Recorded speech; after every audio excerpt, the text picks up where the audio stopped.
Hey guys, here's my 2016 Polaris RZR 900S. I had some issues with the driveline, was rattling quite a bit in both two-wheel and four-wheel drive, and I narrowed it down to, or at least I hope I did, the Driveshaft U-joints and the carrier bearing. So I've already got them removed from the vehicle, pulled them out through there, or disconnected the carrier bearing in there and pulled it out the back and the front shaft out the front. Replaced the U-joints already. There's plenty of videos on how to replace U-joints, and I also replaced the bearing that was in this aftermarket Sandcraft. What does it say here? Sandcraft RCR was the brand. So that bearing in there is new. It was like $23. And then each of the U-joints was also from Sandcraft RCR. I believe they were $22 a piece or something. They had a Black Friday sale. Anyway, as you can see, I labeled each yoke with the correct end of the drive shaft here so I could install them back in the correct order. One quick note I had on these yokes are pretty soft. So I pushed all of these U-joints out with a press, the old U-joints, and they were really rusted in there. And when I did that, I had the, let's see here, I had the larger socket, there for the cap to go into this socket, and then I had a smaller socket pushing on that end there. And what was happening was, as the press was pushing down here, it was actually, instead of pushing the cap through, it was squeezing this U-joint smaller and smaller. So I had 3 or 4 yokes that I had that were too skinny, and when they were that close, I couldn't get these circlips in. I actually bent one of the circlips up trying to get it in. That's why you can see that clip there is one of the original old ones. It's not new and shiny like all the others are. So what I did to remedy that was I made up this little contraption here, and I basically I took the nuts off. I ran the bolt through the yoke. Again, this was with an empty yoke, and then with a washer here, a nut, then another nut, and then a washer here, and basically I just turned those 2 nuts out on the bolt, and it spread this yoke open.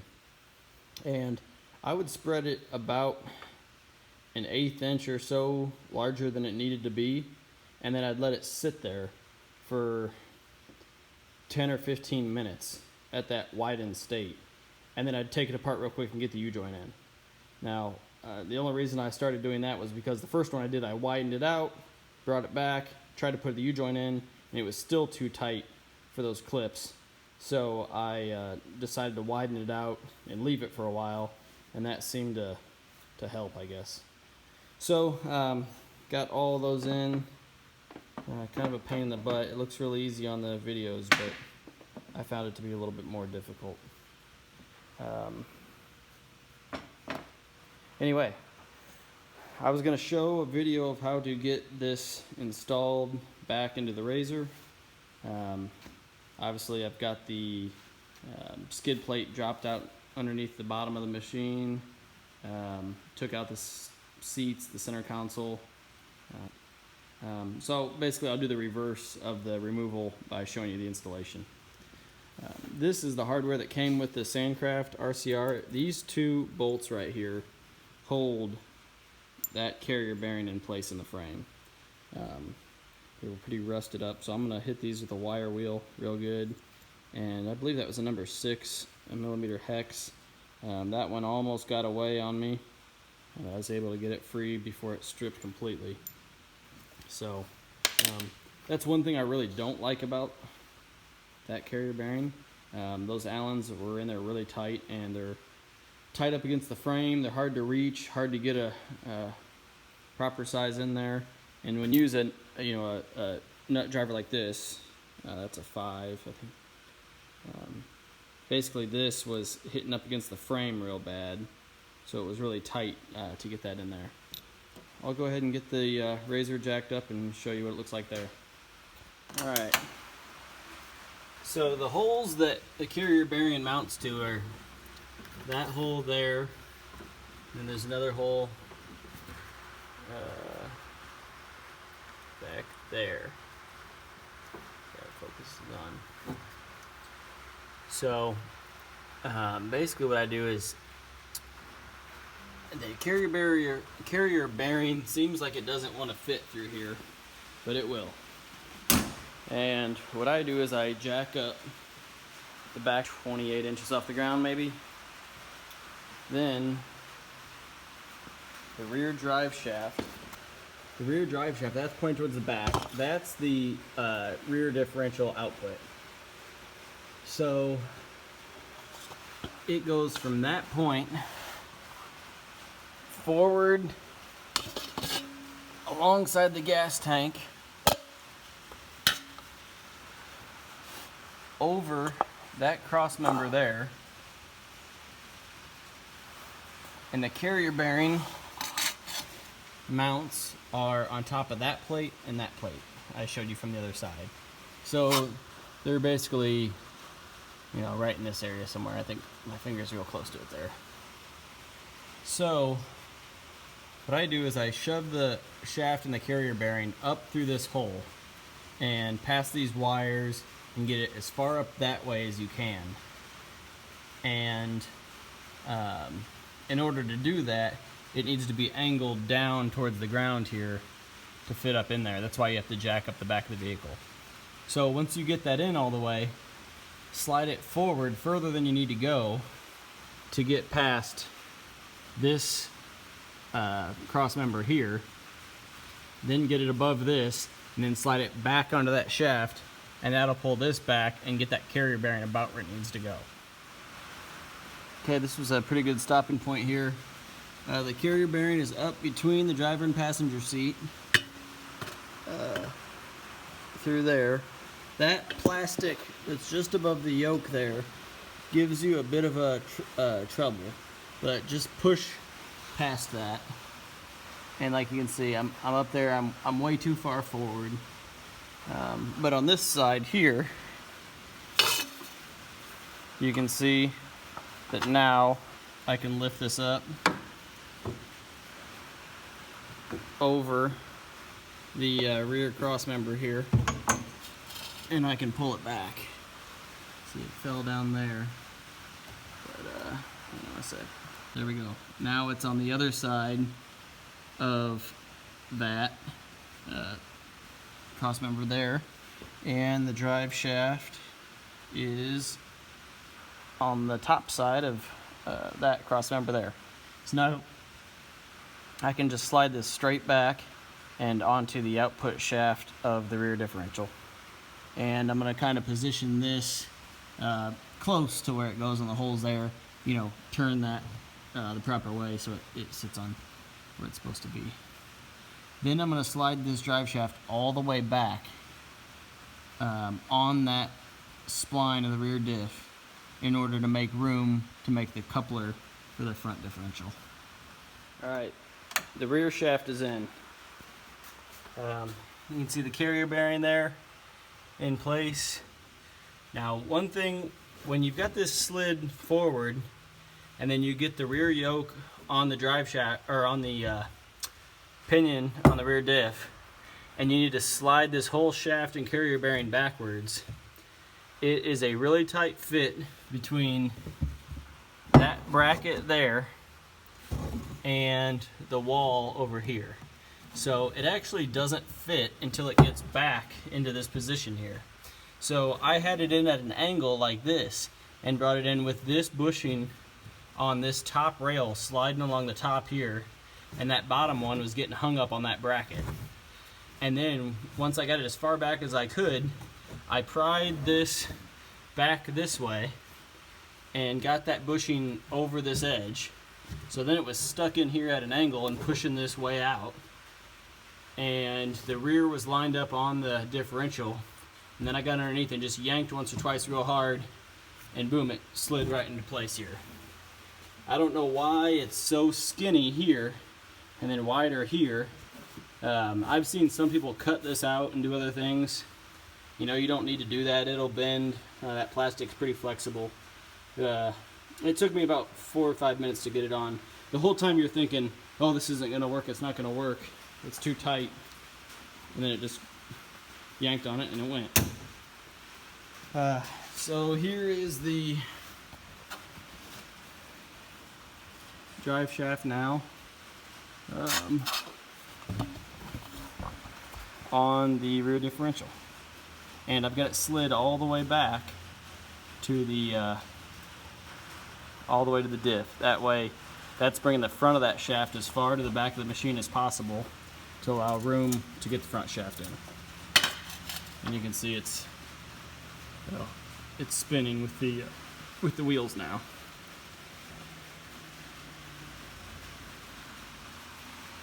So I'm gonna leave the shaft all the way back and leave the carrier bearing here loose. Don't bolt that down yet. And from the front now, I'll insert the shaft from inside the cab going forward to the front diff up there, and make the tie-in here. And then once I've got those tied in, I will final mount the carrier bearing. There's the front differential shaft. You can see there's a hole in it up there on the top is where mine's at right now. There's a roll pin that goes in there that a lot of people complain about. My machine had already had the roll pin replaced with a bolt that fit pretty tight in there. So I'm going to reuse the nut and bolt that was originally on there. But the important thing is the yoke has a hole in it as well, so you need to make sure you slide it over the same spot. I just slid the front shaft in there. No issue at all. Plenty of room to just shove it forward on top of the skid plates and all the way forward to the differential there. Put it on the left side or the driver's side of the shaft and shoved it all the way forward to the differential till the yoke hits. There is plenty of room here to install the center slip. So I'll go ahead and get that installed. There's one of these splines is wider than all the rest, so that allows it to only fit on one way. I also marked it with some red paint, which I guess I can probably see from the other side. So I'm going to get that slid together, slide it all the way towards the back, and then get the front shaft installed there. Okay, easy, no problem. Slip that right on to the rear shaft. Pushed it back quite a ways here. Moving to the front. Plenty of room to get the shaft on the differential. It's in two-wheel drive, so I can rotate this as I need. And I've also got it in neutral, so I can rotate this as I need. So again, I'll get those two holes lined up there, slip it forward, put the bolt in, and we're almost done. All right, there's the bolt that I'm using as a roll pin. That was a 3/16 inch bolt. It's got a half-inch nut and a head on it. It was fine thread, and then that's a steel, I forget what they call it, but the steel type lock nut. Doesn't have like the nylon insert on the end. It's the kind that has like a crimped over edge on the outside of the nut there. So got that torqued down. It shouldn't be going anywhere. Brings us back to the center joint. Everything looks good there. I'll get that greased from the top and get the bolts installed for the carrier bearing. Alright, well that'll just about do it. I got the carrier bearing installed with those two bolts there. I put some anti-seize on them. I'm sure the instructions, you know, maybe they require Loctite or something on those, but I'd rather just take this off and check it every once in a while than have them get stuck in there and strip those bolts out. Use this nice Allen T to get down into those, because that's the one I was talking about with the coolant pipe here. It's really tough to get anything on that bolt there. So you can see this barely gets by it, and that's the one I almost stripped when I had my regular socket that I showed earlier on there. So I think to get that off, I ended up using this T-handle, and I stuck a wrench or pliers on this and was able to turn it and get it off. So again, be careful with that. Just don't strip it, otherwise I don't think you'd ever get that out. Otherwise, I went ahead and greased all these joints here. You can see the grease coming out there. I greased the rear. You know, just feeling the drive line. You know, everything feels so much tighter than it was originally. All the U-joints were really rusted. All the pins inside were rusted out. Just the amount of play that's on the front shaft and the rear diff here, it's just, you know, I can't even hardly move that on there anymore. And before, there used to be, you know, that would move a ½ inch or so. Now it's just barely moving. So I'm excited to get it out on the trail, and should run a lot better. The rest of this, you know, plastics are easy to put on, seats, and that's about it. If you guys got any questions, let me know. And again, that roll pin bolt on the front differential that a lot of people complain about, I think I said it was a 3/16, and it was 2 inches long. So I don't know if I mentioned that before, but that 2-inch length seems to work good. 1.5 inches would be too short. So if you're looking to replace that roll pin, that's what I've got in there. All right. Got any questions or comments, feel free to leave them down below, and I'll definitely get back to you. Thanks.